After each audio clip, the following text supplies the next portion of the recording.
सूत जी कहते हैं, रामायण का यह महात्म्य सुनकर मुनि श्रेष्ठ सनत कुमार बहुत प्रसन्न हुए। उन्होंने मुनि श्रेष्ठ नारद जी से पुनः जिज्ञासा की।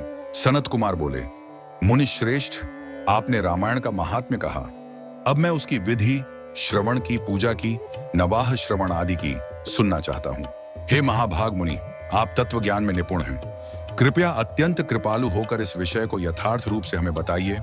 नारद जी ने कहा, महर्षियों, तुम लोग एकाग्र चित्त होकर रामायण के श्रवण की वह विधि सुनो जो संपूर्ण लोकों में विख्यात है। वह विधि स्वर्ग तथा मोक्ष संपत्ति की वृद्धि करने वाली है। मैं रामायण कथा श्रवण का विधान बता रहा हूं, तुम सब लोग उसे सुनो। रामायण कथा का अनुष्ठान करने वाले वक्ता और श्रोता दोनों को भक्ति भाव से ओतप्रोत होकर उस विधान का पालन करना चाहिए। उस विधि का पालन करने से करोड़ों पाप नष्ट हो जाते हैं। रामायण कथा का आरंभ विशेष रूप से चैत्र, माघ और कार्तिक मास की शुक्ल पक्ष की पंचमी तिथि को करना चाहिए। पहले स्वस्थि वाचन, मंगलाचरण करके यह संकल्प करना चाहिए कि हम 9 दिनों तक रामायण की अमृतमयी कथा सुनेंगे। फिर भगवान से प्रार्थना करनी चाहिए, हे श्री राम, आज से प्रतिदिन मैं आपकी अमृतमयी कथा सुनूंगा। यह आपके कृपा प्रसाद से परिपूर्ण हो। प्रतिदिन अपामार्ग की डाली से दंत धावन, ये मंजन करके फिर विधि पूर्वक स्नान कर राम भक्ति में तत्पर हो। मनुष्य को चाहिए कि वह अपनी इंद्रियों को संयम में रखकर अपने भाई बंधुओं के साथ भगवान की कथा सुने। इसके पहले वह कुलाचार के अनुसार दांत साफ करके, स्नान करके, श्वेत वस्त्र पहनकर शुद्ध हो। फिर घर आकर मौन भाव से दोनों पांव धोकर आचमन करके भगवान नारायण का स्मरण करे। प्रतिदिन देवताओं की पूजा करके उसके बाद संकल्प पूर्वक और भक्ति भाव से रामायण ग्रंथ की पूजा करे। व्रतधारी पुरुष व्रती आवाहन, आसन, गंध, पुष्प आदि द्वारा ओम नमो नारायणाय इस मंत्र से भक्ति भाव पूर्वक भगवान नारायण का पूजन करें। संपूर्ण पापों की निवृत्ति के लिए अपनी शक्ति के अनुसार 1 बार, 2 बार अथवा 3 बार प्रयत्न पूर्वक होम करना चाहिए। जो मन और इंद्रियों को संयम में रखकर श्रद्धा एवं नियम पूर्वक रामायण विधि का पालन करता है, वह भगवान विष्णु के परम धाम को प्राप्त करता है और एक बार वहां पहुंचने के बाद वह पुनः इस संसार में जन्म नहीं लेता। रामायण व्रतधारी व्यक्ति को धर्म में दृढ़ रहना चाहिए और ऐसे लोगों से भोजन वस्त्र नहीं लेना चाहिए जिनका जीवन अधर्म और पतन से भरा हो। जो व्यक्ति नास्तिक है, धर्म की मर्यादा को तोड़ने वाला है, दूसरों की निंदा करता है और चुगलखोरी करता है, ऐसे दुष्ट और अधर्मी मनुष्यों के साथ रामायण व्रतधारी पुरुष को कभी भी मेलजोल, सम्मान या आदर नहीं करना चाहिए। जो व्यक्ति पुरुष से उत्पन्न जारज पुत्र कुंडशी है, गीत गाकर जीविका चलाता है, देवताओं के लिए अर्पित किए गए वस्तुओं का उपभोग करने वाले पुरुष द्वारा प्रदत्त अन्न को स्वयं खाता है, वैद्य जो रोगियों से जीवन यापन करता है, केवल सांसारिक लोभ लालच से कविता लिखता है, देवताओं और ब्राह्मणों का विरोध करता है, दूसरों के अन्न का लोभी है, पराई स्त्रियों में आसक्त है, ऐसे व्यक्तियों का रामायण व्रती पुरुष वाणी मात्र से भी सम्मान न दे। जो मनुष्य दोषों से दूर रहकर शुद्ध आचरण वाला, इंद्रिय नियंत्रण वाला और सबके कल्याण में तत्पर रहता है, वह यदि रामायण के गुणों में निष्ठा रखे तो वह परम सिद्ध मोक्ष ईश्वर प्राप्ति को प्राप्त करता है। गंगा के समान कोई पवित्र तीर्थ नहीं, माता के समान कोई श्रेष्ठ गुरु नहीं, भगवान विष्णु से बढ़कर कोई देवता नहीं और रामायण से बढ़कर कोई परम साधन, शास्त्र या उपास्य नहीं। वेद से बढ़कर कोई शास्त्र नहीं है, शांति से बढ़कर कोई सुख नहीं है, शांति से बढ़कर कोई प्रकाश, ज्ञान नहीं है और रामायण से बढ़कर कोई सर्वोत्तम ग्रंथ नहीं है। क्षमा के समान बल नहीं है, कीर्ति के समान कोई धन नहीं है, ज्ञान के समान कोई लाभ नहीं है और रामायण से बढ़कर कोई उत्तम ग्रंथ नहीं है। रामायण कथा के अंत में वेदज्ञ ब्राह्मण को यथोचित दक्षिणा सहित गौ का दान करना चाहिए। साथ ही उन्हें रामायण की पुस्तक, वस्त्र, आभूषण और अन्य उपयोगी सामग्री भी अर्पित करनी चाहिए। जो व्यक्ति रामायण का ग्रंथ किसी वाचक, रामायण पाठ करने वाले को भेंट करता है, वह सीधा भगवान विष्णु के धाम को प्राप्त करता है, जहां पहुंचकर उसे कभी शोक नहीं करना पड़ता। धर्मात्माओं में श्रेष्ठ सनत कुमार, रामायण की नवाह 9 दिन तक कथा सुनने से यजमान को जो फल प्राप्त होता है उसे सुनो। पंचमी तिथि को रामायण की अमृतमयी कथा का आरंभ करके उसके श्रवण मात्र से मनुष्य सब पापों से मुक्त हो जाता है।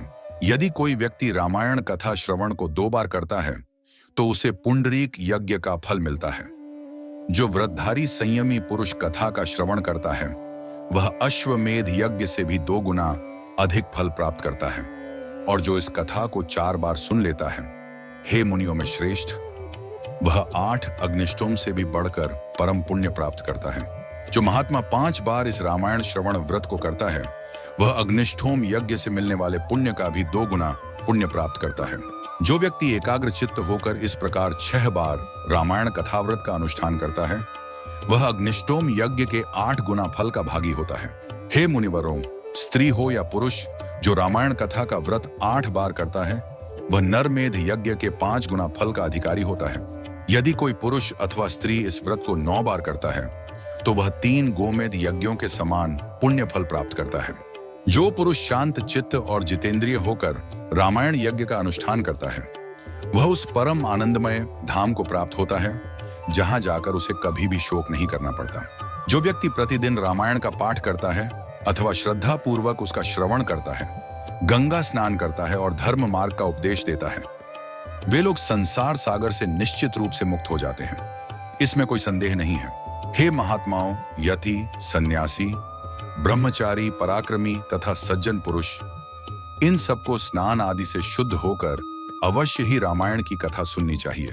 जो मनुष्य राम कथा को अत्यंत भक्ति और गहन उत्साह से सुनता है वह दिव्य तेज से प्रकाशित होता है और अंत में ब्रह्मलोक परम पद को प्राप्त कर वही नित्य आनंद का अनुभव करता है। इसलिए हे विप्रश्रेष्ठों, आप सब रामायण की अमृतमयी कथा का श्रवण करें, क्योंकि यह कथा श्रोताओं के लिए सर्वश्रेष्ठ श्रवणीय वस्तु है और पवित्र करने वाली कथाओं में यह परम उत्तम। यह कथा दुःस्वप्नों को नष्ट करने वाली और अत्यंत कल्याणकारी है। इसे प्रयत्न पूर्वक सुनना चाहिए। जो मनुष्य श्रद्धा के साथ इसका एक श्लोक या आधा श्लोक भी पढ़ लेता है वह तत्काल ही करोड़ों भयानक पापों से मुक्त हो जाता है। यह कथा अत्यंत गुप्त रहस्य है। इसे केवल सद्गुणी और योग्य व्यक्तियों को ही सुनाना चाहिए। भगवान श्री राम के मंदिर में अथवा किसी पुण्य क्षेत्र में सत्पुरुषों की सभाओं में रामायण कथा का प्रवचन करना चाहिए। जो ब्राह्मण द्रोही, पाखंडपूर्ण आचरण में तत्पर तथा लोगों को ठगने वाली वृत्ति से युक्त हैं, उन्हें यह परम उत्तम कथा नहीं सुनानी चाहिए। जो लोग काम, क्रोध, लोभ आदि दोषों का त्याग कर चुके हैं, जिनका मन राम भक्ति में अनुरक्त रहता है और जो अपने गुरुजनों की सेवा में तत्पर हैं, उन्हीं के समक्ष यह रामायण कथा सुनानी चाहिए, क्योंकि यही कथा मोक्ष की साधनभूत है। श्री राम सर्वदेवमय माने गए हैं। वे ही पीड़ित जीवों की पीड़ा का नाश करने वाले हैं और श्रेष्ठ भक्तों पर सदैव स्नेह रखते हैं। वे भगवान केवल भक्ति से ही संतुष्ट होते हैं, अन्य किसी उपाय से नहीं। मनुष्य विवश होकर भी यदि भगवान श्री राम के नाम का कीर्तन अथवा स्मरण कर ले तो वह समस्त पापों से मुक्त होकर परम पद का भागी बन जाता है। महात्माओं, भगवान मधुसूदन श्री राम संसार रूपी भय और दुर्गम वन को भस्म करने के लिए दावानल जंगल की भीषण अग्नि के समान हैं। वे अपने स्मरण करने वाले मनुष्यों के समस्त पापों का शीघ्र ही नाश कर देते हैं। यह पवित्र काव्य रामायण जिन विषयों का प्रतिपादन करता है वे सब अत्यंत पावन हैं। अतः यह परम उत्तम काव्य सदा ही श्रवण करने योग्य है। इसका श्रवण या पाठ करने से यह समस्त पापों का नाश कर देने वाला है। जो व्यक्ति श्री राम के रस, नाम, गुण, लीला, कथा में प्रेम और भक्ति रखता है वही वास्तव में संपूर्ण शास्त्रों के गूढ़ अर्थ को जानने वाला और जीवन में सफल कृतकृत्य है।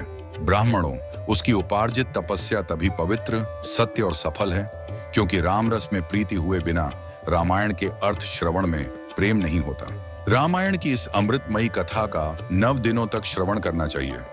जो महात्मा ऐसा करते हैं वे कृतज्ञ और पुण्यात्मा हैं। ऐसे महापुरुषों को मेरा प्रतिदिन बार बार प्रणाम है। मेरे लिए केवल राम नाम ही जीवन है।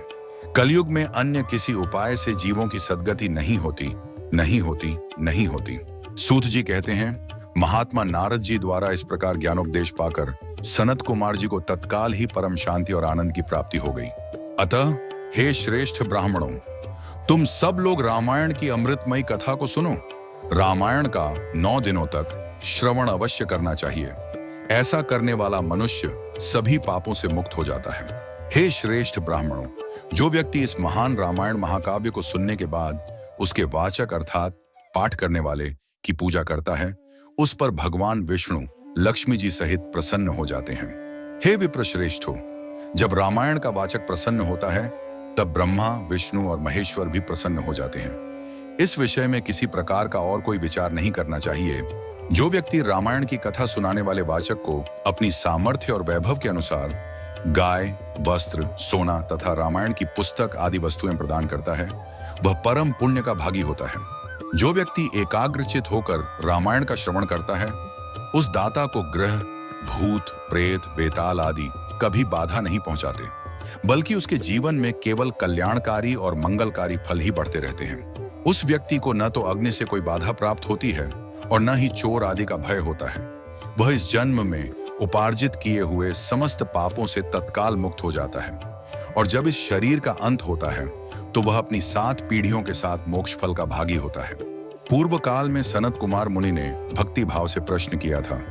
तब नारद जी ने उनसे जो कुछ कहा था वही सब मैंने सूत जी आपसे विस्तार पूर्वक कहा। रामायण आदि काव्य है, यह संपूर्ण वेदार्थों की सम्मति के अनुरूप है। इसके द्वारा सभी पापों का निवारण हो जाता है। यह पुण्यमय काव्य संपूर्ण दुखों का विनाशक है और सभी पुण्यों तथा यज्ञों का फल देने वाला है। जो विद्वान इस ग्रंथ के एक श्लोक या आधे श्लोक का भी पाठ करते हैं, उन्हें कभी पापों के बंधन का सामना नहीं करना पड़ता। यह पुण्य काव्य श्री राम को समर्पित है और यह समस्त कामनाओं को पूर्ण करने वाला है। जो विद्वान लोग इसे भक्ति भाव से सुनते हैं, वे जो पुण्य फल पाते हैं उसका वर्णन सुनो। वे लोग 100 जन्मों में संचित किए गए पापों से तत्काल मुक्त हो जाते हैं और अपनी हजारों पीढ़ियों सहित परम पद मोक्ष को प्राप्त होते हैं। जो लोग प्रतिदिन भगवान श्री राम के कीर्तन को सुनते हैं, उनके लिए तीर्थ सेवन, गोदान, तपस्या या यज्ञों की कोई आवश्यकता नहीं है। चैत्र, माघ तथा कार्तिक मास में रामायण की अमृतमयी कथा का नवरात्र 9 दिनों तक श्रवण करना चाहिए। रामायण भगवान श्री रामचंद्र जी की प्रसन्नता प्रदान करने वाली है, श्री राम भक्ति को बढ़ाने वाली है, सभी पापों का नाश करने वाली है और समस्त संपत्तियों की वृद्धि करने वाली है। जो व्यक्ति एकाग्र चित्त होकर रामायण को सुनता अथवा पढ़ता है, वह समस्त पापों से मुक्त होकर भगवान विष्णु के लोक को प्राप्त करता है। इस प्रकार श्री स्कंद पुराण के उत्तरखंड में श्री नारद और सनत कुमार के संवाद के अंतर्गत रामायण महात्म्य के प्रसंग में फल का वर्णन करने वाला 5वां अध्याय पूरा हुआ।